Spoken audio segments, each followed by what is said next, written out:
Teleshikues të nderuar, është kënaqësi të rikthehemi përsëri në emisionet tona të radhës me të ftuarin ton, profesorin e nderuar, magjistri i gjuhësisë dhe publicist, autor i shumë librave dhe shkrimeve, studimeve të ndryshme.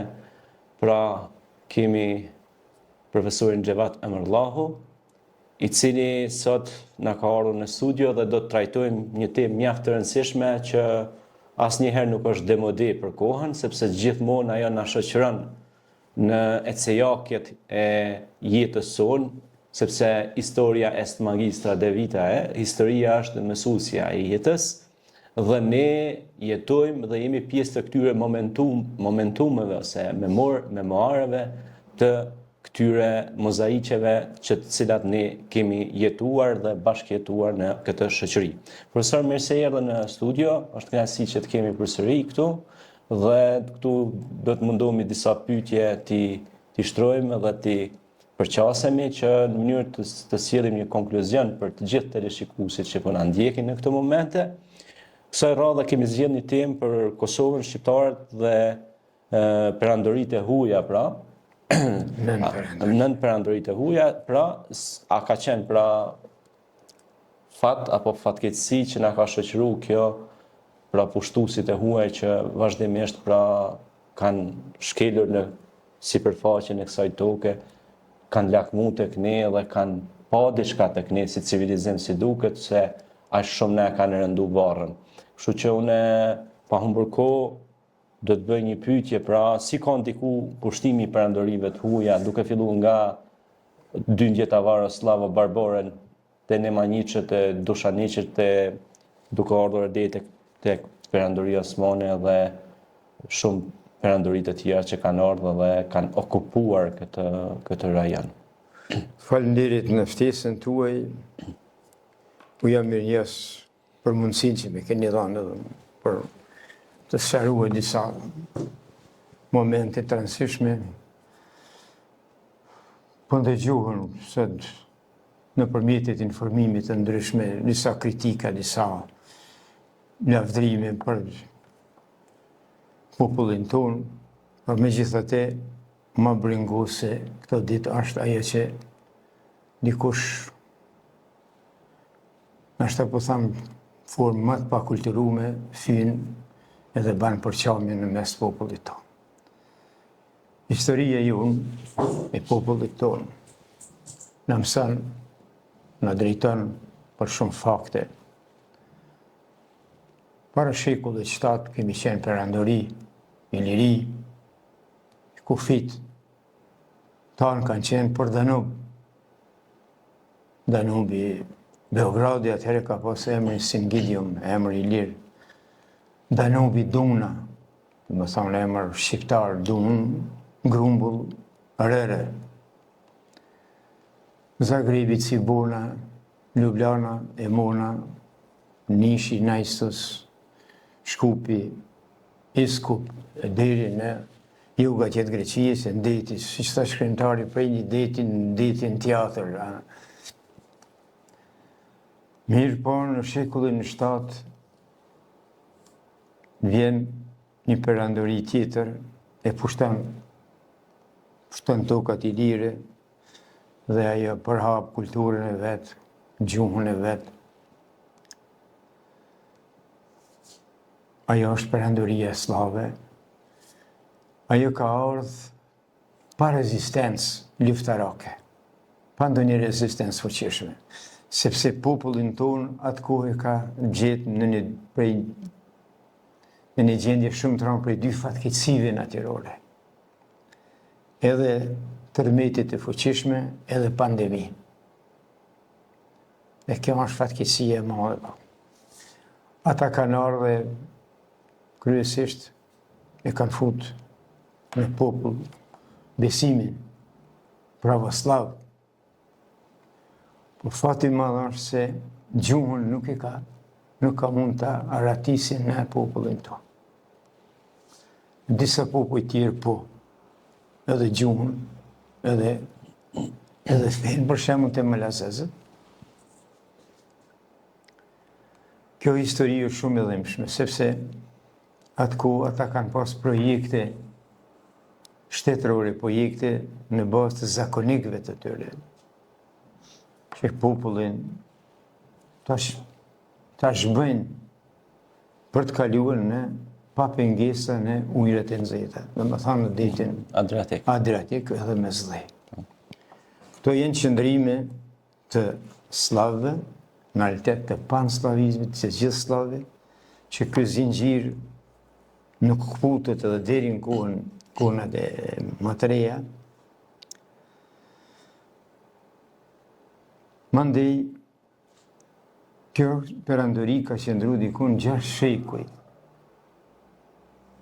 deri sa vjen perandoria osmane. Pra, në këtë kohë shqiptarët nuk kanë mund të përparojnë asgjë, në realitet tash në këtë lojë futen, po thamë thojza, këtë fatkeqësi, vjen turqët, perandoria osmane, 1389. Edhe kjo si pushtuse vjen. Por megjithatë, kjo nuk ka pas kësi lloj planësh sikur të panslavizmit. Kjo në këtë kohë, në perandorinë osmane, po i kam unë në librin tim, sqarimet e profesorëve e Skënderizës, për shembull, ku thotë se në këtë kohë është formu shteti vilajeti më i madh si njësi territoriale në perandorinë osmane, vilajeti i Kosovës. Po. Me disa krahina, ose si thënë turqisht, Nahije, Sanxhaqe. me disa, po,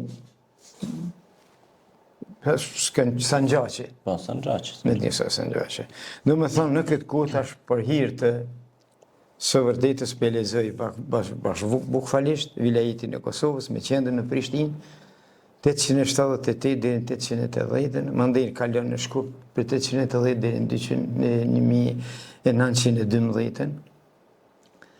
Edhe tash thot, kjo ishte më i rëndësishmi vilajet në pikpamje strategjike, ekonomike dhe më gjerë në pikpamje territoriale. Do me thonë, ky vilajet ndrohej në këtë Sanxhaqe. Sanxhaku i Prishtinës, i Shkupit, i Prizrenit, i Nishit, i Pirotit, i Jeni Pazarit, të Novi Pazarit, i Pezë dhe i Divrës. Do me thonë, në këtë kohë, tash këto janë elemente të fuqishme të së drejtës historike për fitimin e pavarësisë së formimit të shtetit tonë për Kosovës. E drejtë historike. Dhe unë ndëgjuar një natë në televizor profesorin e nderuar, kur thotë se nuk kalon gjë pa bu perandoria osmane mbi shqiptarët. Po shihet bukfalisht se në këtë kohë shqiptarët kanë marrë një përparim kulturor, ekonomik, e tjera, domethënë me elemente shtetësisë të Republikës, vilajet. E tash, në këtë kohë, kjo e mbjell fenë, besimin islam në popull. Domethënë shumica e popullit tonë e pranojnë besimin. Po shtrohet pyetja pse? Shiqoni. Thuhet se ka ardhur me zor.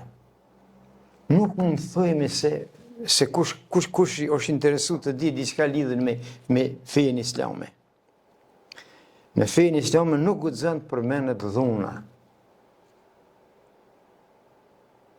Prandaj nuk mund të themi se ka ardhur me dhunë.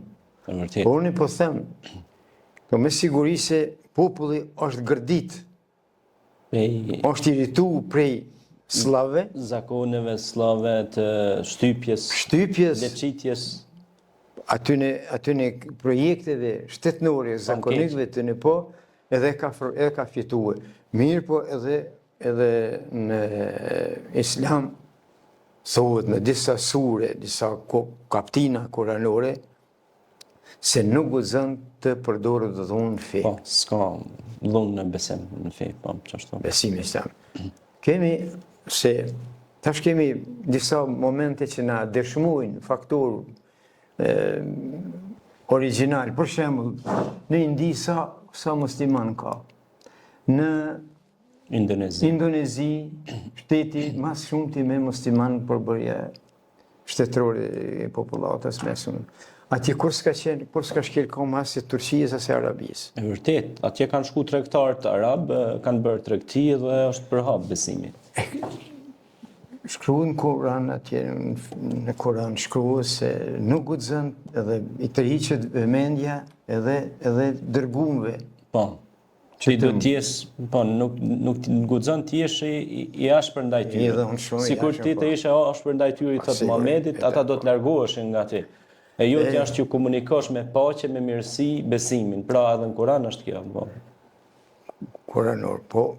Edhe unë e kum lexuar edhe Kur'anin, edhe Biblën, edhe komentet atje të Biblës, të Ungjillit. Po, a ishte feja për shqiptarët më shumë një çështje besimi shpirtëror, domethënë, apo edhe një mjet mbijetese kulturore gjatë pushtimeve, po flas. Besimi i ka marrë njerëzit, domethënë, spiritualisht, shpirtërisht, domethënë që mos me lajthit, po flas. Unë dëgjova disa prononcime të disa njerëz në televizion se Islami është terrorizëm, Islami duhet larguar, Islami kështu.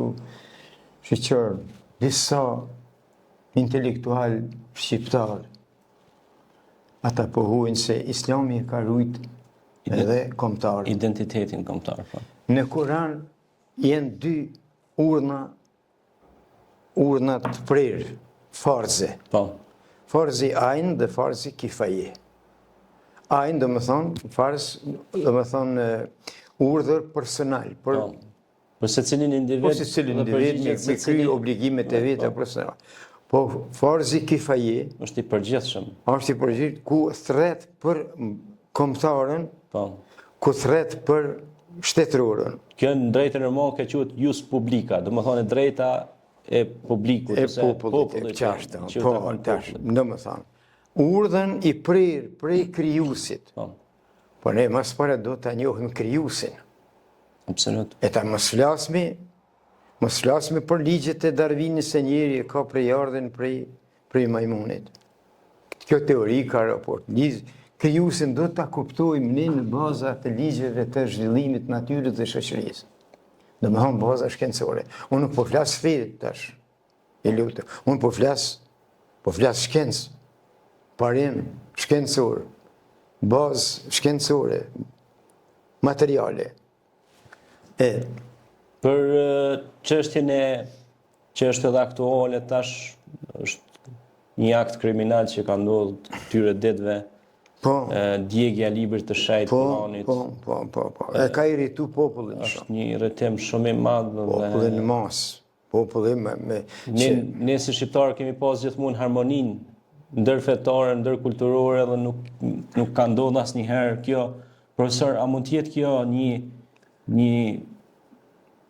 ky gjest nga një dorë shtrirë e Serbisë? Shumë e paprenueshme, shumë e primitive. Apo çfarë opinioni keni, mendimi juaj? Kështu që ai njeri mas pari nuk e njeh krijuesin.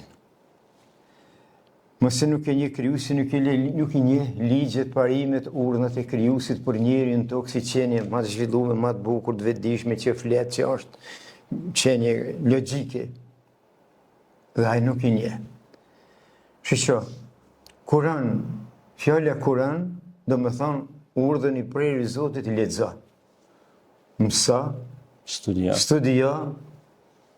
gjyko, vepra. Pra zhvillim, në të mirë, zhvillim. Kur'an, fjalë e lartë, një polisemi. E tash, edhe kujnë është këtë Kur'an kush e ka shkru? Kush e ka lënë këta? Në njerëzit nuk është kjo për njerëz, nuk është lindje njerëzore. Kjo është veç trajtim edhe kalim në njeriun prej njerit të dëshmuar, njerit Të zgjedhur. zgjedhur të Mesin e popullit tyre. prej krijuesit. Po. E tash, kur e dim krijuesin, po krijuesin do ta dimi, do ta kuptojmë sot në bazë ligjeve të natyrës, zhvillimit të natyrës. Për shembull, lëvizjet e tokës, lëvizjet, krijimi i oksigjenit në atmosferë. Toka është e rënë dikon 60 në 24 zerra, pesh, që është nda prej diellit që 4,5 miliard vjetë. Dhe kalon një rrugë toka për rreth diellit, bashkë me planetet tjera,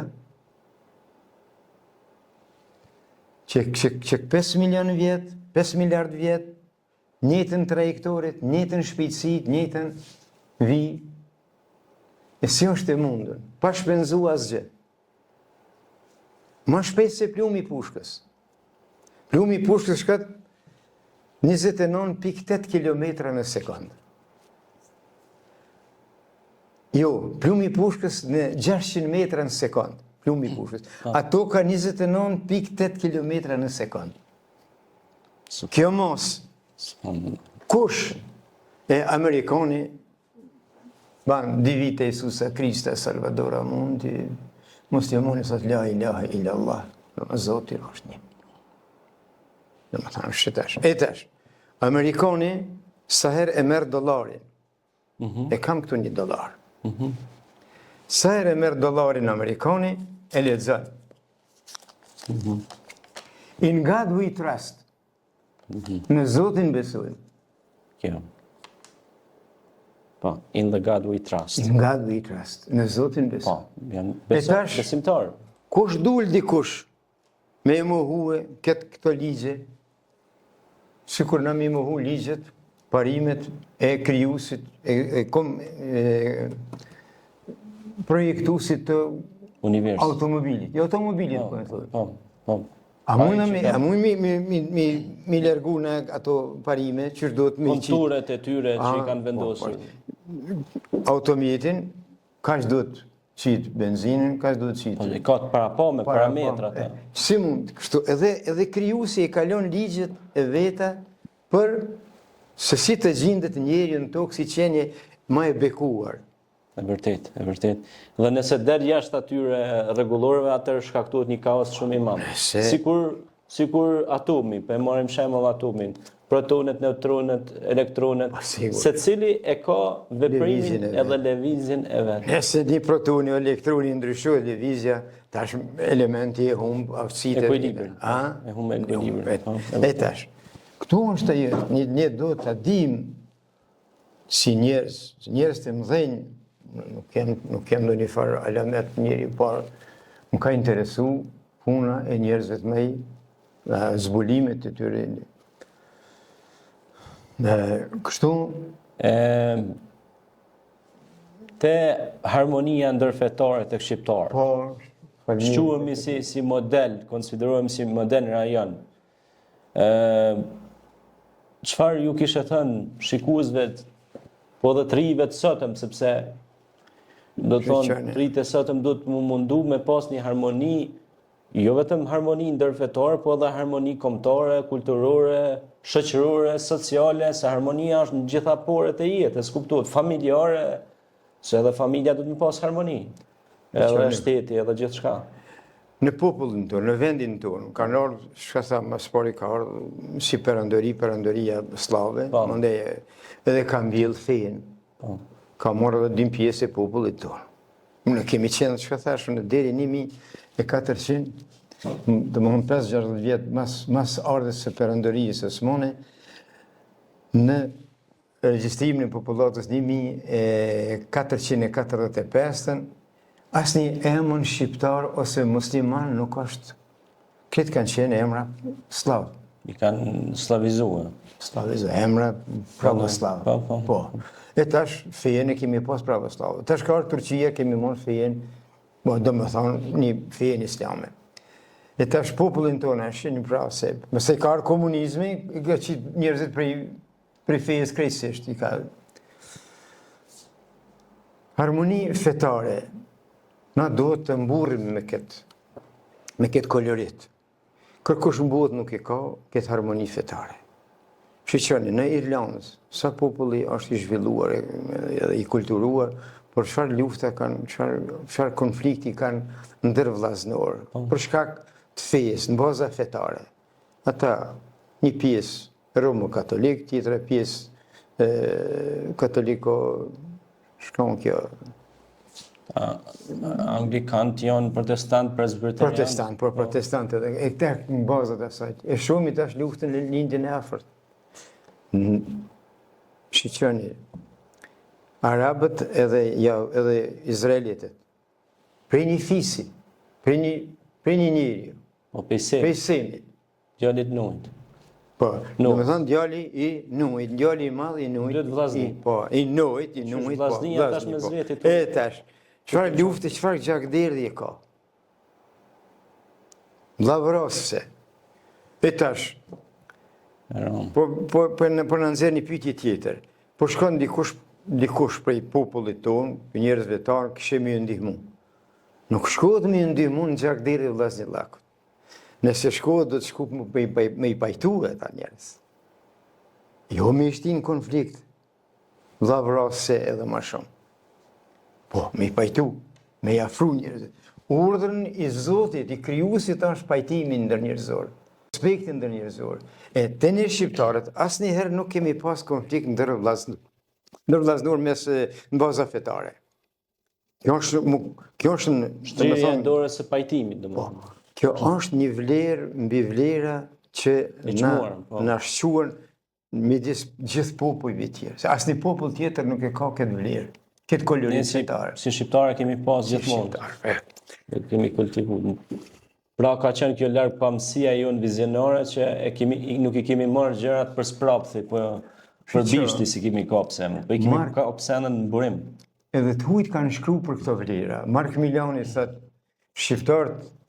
Shqiptarët, edhe pse kanë dy fe, or tri fe, thotë përsëri gjaku, vllaznillaku i ka afruar. I ka bashkuar në punë, në jetesë, në bashkëjetesë edhe. Domethënë, asnjë popull nuk e ka këtë harmoni. Kam unë rast edhe prej popujve tjerë që kur i kanë pa dy, njërin katolik, tjetrin musliman, për shku në kishë së bashku ose në xhami, shqiptar jeni ja. Domethënë, si është e mundën ti ke ardhur në xhami, po thot katolik jam unë. Kam rast një shok temen që ka qenë në Brazil, thëti kjo ardhë, thëtë katolik, thëtë jenë, si është dhe mundën, thëtë ti katolik kjo ardhë, po thëtë, mu vëllavi jem musliman, më ka përcjellë gjitha kishat edhe monastirit në Rio de Janeiro, i kum vizitu, tash ku marrë të xhamia, edhe unë pe shoqëroj në namaz. Kjo është vlerë, e shoh dikush e qunë islamin terrorizëm, një akti i pa kuptim, një shprehjen, ajo është një fymje vllazënore që nuk ta fal histori. Jo e dini rastin e Gjergj Fishtës që është në histori, kishte shku Hoxha në Qabe, vizit në Hax, edhe i thot Gjergj Fishtës që ty ta kom besu tash xhamin me herujt, më kujdes. Edhe ai shkon te xhamia, edhe populli vinë edhe shohin me teshat e priftit.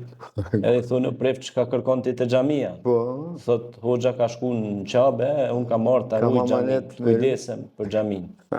Kjo pra është një vlerë kombëtare, vlerë mbi vlera. Që është ne si shqiptar po flas, si popull shqiptar, gjithmonë pra kemi pas respekt ndaj njëri tjetrit, nuk e kemi ofendu askën mbi baza fetare ose krahinore, sepse tash po i fryhet zjarrit në aspektin krahinor, për shembull po bojnë dallime mbi bazat e krahinave ose lokaliteteve, për shembull unë shoh sot për shembull nuk po flas tash edhe me qytete, po thot ai filan qytetit është kjo, këta gjon zvynë, thot, abeden.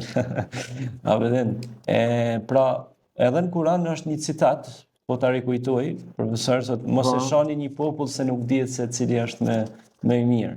Kështu që i ofenduari që ofendon. Pra ai çfarë ka e zbarkon për jashta, kurse ai i nderuari të nderon. I miri të shikon me syrin e optikës të së mirës. Kurse e mira ndryshon gjithmonë. Ka erën e parfumit. Pos të parfumosi do të lënë një erë nga distanca. Apo jo? Tash të çështja e disa historianëve, të cilët thonë se përhapja e Islamit ndër shqiptarë ndikojnë frenimin e asimilimit slav. Sa pajtohesh me këtë tezë, profesor ju?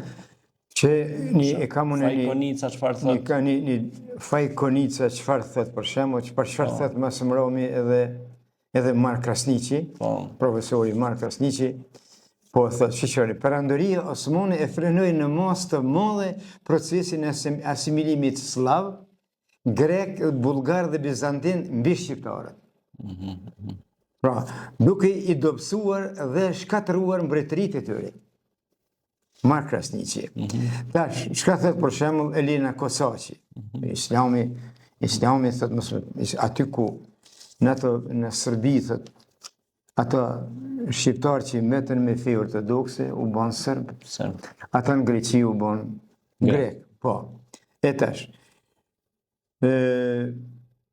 Fajkonica, Stavri Skendo. Po mos ishte Islami thot shqiptar do të kishte me pas në shumicë, por Shqipëri nuk kishte me pas. Nuk do të flisnin shqip. Po sigurisht, në shqiptarë me numër, me trup. Po si shqiptar, po sa shqiptar. Nuk flesin, nuk është shqiptar, është asimiliu. Nuk ban të fyet se çka thash më së pari, se urdhërin i Zotit qenë ka për atë dhe jonë, për kombëtarën, me vdek.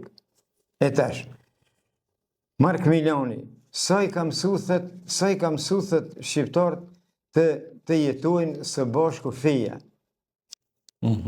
Po sa i ka bon ata vllazën, sa do që i ka ndrua të fejnë, thët, sikur nështë të kishme pas shef, thët, katoliku që vlla jem të kthehet përsëri në katolik, për Islamit, thët, po do të hub shumë nga prestigji. Dhe se do të thojnë, si është e mundë, ky nuk e mbon asnjë fe, çfarë karakteri ka ky një? Ky nuk e mbon asnjë fe. Thot nuk do ta kishte lutë as fare me u kthy në krishterënizëm. Vazhdoi fen, besim në krijuesin. Po kjo nuk na ka përqaf asnjëherë. Sepse është fe e krijuesit, urdhën i Zotit. Por Zoti ka krijuar të gjithë njerëzit e botës, janë krijesat e tij. A rrezikohet sot balanca që kemi pas e harmonisë ndërfetare nga disa ndikime ideologjike të huaja që po na serviren përmes mediave, përmes individëve të caktuar, për shembull që po mundohen me na sill pra gjëra që tek ne si popull nuk i kemi pas, më thon, siç e përmendet edhe ju, kokat e këtij kombi shqiptar, si edhe Jornim Derada, po edhe Naum Faqil Harxhi, por edhe Sami Frashi, i cili thot Islami thot nuk mund të zhbëhet në këtë troje sepse i ka rrajt e thella. Sigurisht. Ata kanë jetu, Niko i Shi ka qenë i krishterë, tjetri me një shtëpi, një vllazëri, po një vëllazër kanë qenë. Njëri ka qenë katolik, tjetri musliman. Katolik, musliman dhe kanë kaluar shumë mirë, nuk kanë pas kur konflikt mes veti. Nuk po thomi ne, çka thash, Mark Milani po thonë. Fakte, janë dëshmi. Po, thujt, po, Tash, ne përmendëm djegje e Kuranit, ai nuk e di për. Tash kjo formimi i kësaj shoqates. Nuk është kjo thirrje, nuk ka parimore. Nuk është parimore. A ju bën ftesë aty ndonjë për studio? Nuk është parimore. Ndrimi i fesë. Pranimi i fesë tjetër. Që unë këtu i kam shënimet kur dy prifta më të mëdhej në botë, dy prifta, 2 popa edhe 1 pastor, me emër I kam qëtu ju lutem. Për shembull Jusuf Po, Estes. të cilit, Për shembull Jusuf Estes, ja. Jusuf Estes, David, po, çeku ke. Po. Samuel Shopshir, pastor. Vladimir Ugrinov, pop. Hilarion Hegi, pop. David Gold, prift. Si tha Jusuf Estes. Estesi, po, prift.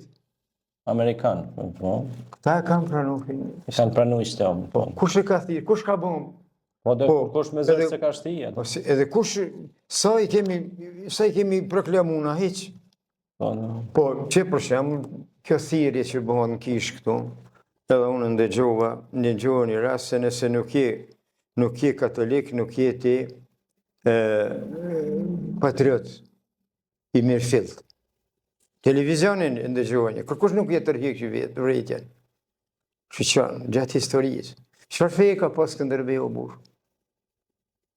Skënderbeu ka qenë musliman, Skënderbeu ka qenë krye imam I garnizonit në Kruj. Kush e ka ndërtu xhamin e parë në Kruj?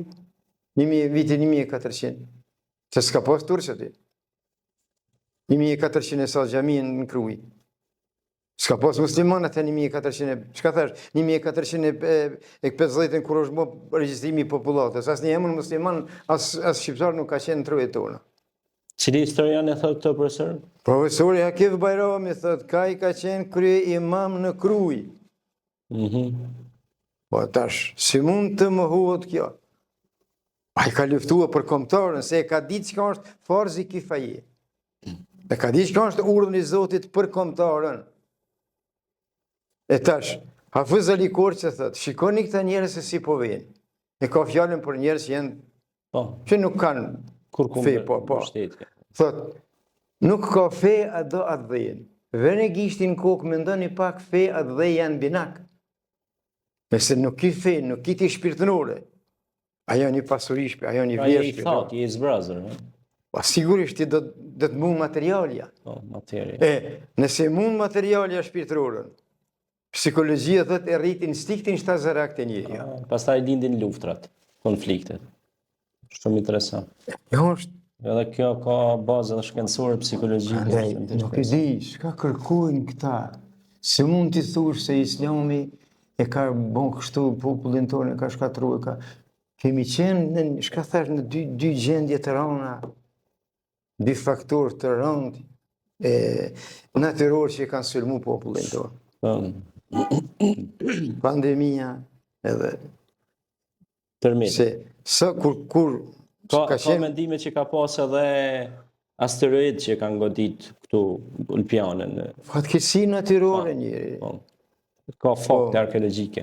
Po është ajo që si është e mundën, po gjatë luftës së fundit.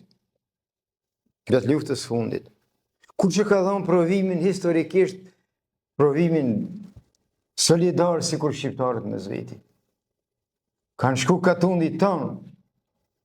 Me ndihmu një tjetër.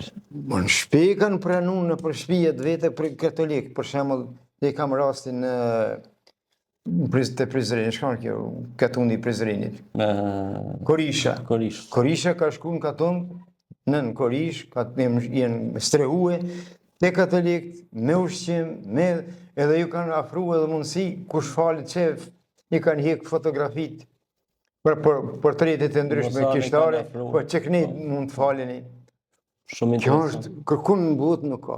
Po mirë, po në luftën e funit, kush e dha provimin, ma shumë se Hoxha në Zejnullah. Kush e dha provimin, kush e dha sakrificën më të madhe me vedije. Hoxha në Zejnullah në Koshare. A e ka ditë që ka është ka dheu, ka ditë që ka është populli, kombëtarja. Dhe për këtë kërkush nuk ka mujtë neve me ne ujë. Kur në për të bime tjera, njerëzit tanë, Gjergj Fishta, në Itali, atje, mëse ne tash me hemë, Ndremje da... Po shiko, për shembull, kur është shpoll pavarësia e Shqipërisë, Ismail Qemali, ka pas krahun më të fortë? Luigi Gurakuqin Fanulin, njëni katolik, tjetri ortodoks. vërtet. Kush njerëzit e mëdhenj, A vetë emrin Ismail, dhe më thonë vetë musliman. vetë musliman, po. S'ka pas problem, e kanë qu për para Si është? Po me këtë do të mburremi ne, jo të fyhemi ne. Po ndëgjoj, po shoni fyhemi, po për të dyonde, po ma pak musliman, po një e lexoj, njeni i kishte fyr shumë, jeni kriçali, sërbo, filo, ruso, e thirrën në telefon. O djalo, dikun anës 5 kështë. Mua thërë se nuk fyët komtarja kështë. Kjo në këfymje, vlaznore. Faleminderit profesor, thëtë më një herë thë kam të rjekë. Si është e mundëm? Po edhe ju si profesor, gjithë jetën jeni të obliguar të edukoni nxënësit e shthurur, apo jo? Po sigurisht, nuk ka për nxënës të shthurur, po tash dikun mungon forca edukative, dikun Pedagogjia. Po. Edukata si faktori më i fuqishëm. Profesor, një pyetje kështu pak jashtë temës. A ka sot pesh, po flas pesh. A ka si një lloj përgjumje tek pedagogët tonë në përgjithësi apo neglizhencë, ndoshta pak rritja e teknologjisë, zhvillimi i madh ndoshta kanë fillu pak mos me marrë shumë seriozisht çështjen e arsimit ose pedagogjisë.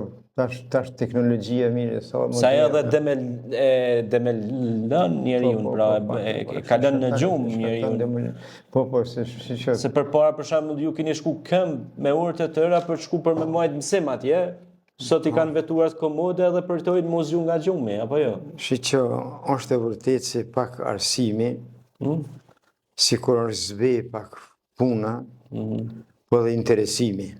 Po kjo është po shihet më shumë, si cilin zënë sot dëshe me telefon dorë, edhe ai nuk e përdor për shkencë, po përdor për lojna, për humbje koha. Po kjo është një jollë keqe, një zbeje arsimit fillesor. Profesor, për fund, nëse ke ndonjë mesazh për gjithë të rishikuesit, do të ishte kënaqësi, ose nëse ke dëshirë ta ftosh dikon në studio. Deshta ta trajtoj edhe një problem tjetër. E ndëgjova në televizion se shka jo mërmendje, di kënë kështu sa ai redaktori lidhur me martesat e përzjera. Që sa është kjo e lejushme, sa është e pa lejushme, sa është që martesa është një akt solemn, një akt i vlerave të larta njerëzore. E tash, ajo duhet me qenë në pajtim me tritë që bashkohen, por në pajtim edhe me familjet. Se për shembull, nëse martohet dikush në kundërshtim me moralin familjar, kundërshtim me parimet, kupton tash, e prish atmosferën, lindin më së dhe konflikte. Një konflikte, unë e di, për shembull, është martuar, qika me një rast, pa pëlqimin e prindve, edhe thot baba ka vdek e ka shkue, unë nuk më fol për 20 vjet me te. Ta çfarë martesa, çfarë miqësi është ajo? Yes, është e miqësi. Zoti thot, që unë nuk jem hoq, më ka interesuar literaturë, po. Jo, ne e shohim edhe në kondin logjik, profesor. Nëse ti ke ardhur pe qasoj bime, pe atyne 2 bimëve ta quajmë ashtu. Po. Nëse ti e thën zemrën që aty në bimëve, ti e ke thy zemrën tonë, sepse ti ke rrjedh nga që ajo rrjedhje, ti e derivati qasoj që ti trumu. Se thët Zoti, mas të mirës, që e kumë qu në tokë të njerët, e kumë qu misien. Po, miqësia. Misia është e shenjtë. Shumë e shenjtë. Misia është akt i parimit, i pranimit, i bashkëjetesës, i rregullit njerëzor. Misia është e shenjtë, do të me pas edhe tolerancë. Në një rast, për shembull, tolerancë me pas me duru pak mikun, po me se ajo njerëz i linë, por shqyqoni, çka thash, është mas të mirës, është dërgu në tokë të njerëzit misia. Absolut. Tash nëse nuk ka këtu harmoni, Prandaj ishim duke diskutuar Tash edhe psikologjikisht, edhe shkencëtarisht, edhe pasasit e tyre do t'jemi pasojë. Po, e vërtet. Nëse s'ka harmoni njerëzore, bashkëtorë, sepse del jashtë prishet rendi. Prishja e rendit shkakton pastaj pasoja të rënda. Profesor, faleminderit, ishte kënaqësi që ndam këtë çaste së bashku, edhe unë ftoj gjithë televizionistët që të ndjekin këto emisione kaq të bukura që profesori trajton për mos me humb ndjenja e dhe dashurisë, edukimit, familjes, janë tema shumë të rëndësishme që këto pëmbojnë kombin ton, gjuhën ton, besimin ton, kudo që jemi edhe kudo që frymojmë. Faleminderit të shikues edhe një herë, shihemi në takimin e radhës. Edhe një porosi, po tham, kenë kujdes njerëzit e kombit tonë që ndjenja kombëtare të mos preket. Ndjenja kombëtare të mos fyhet, se jemi shembull më i miri në botë për këtë respekt, për këtë kallokolori. Kjo është mesazhi. Faleminderit për mundësinë tuaj. Faleminderit edhe një herë, profesor. Faleminderit shumë.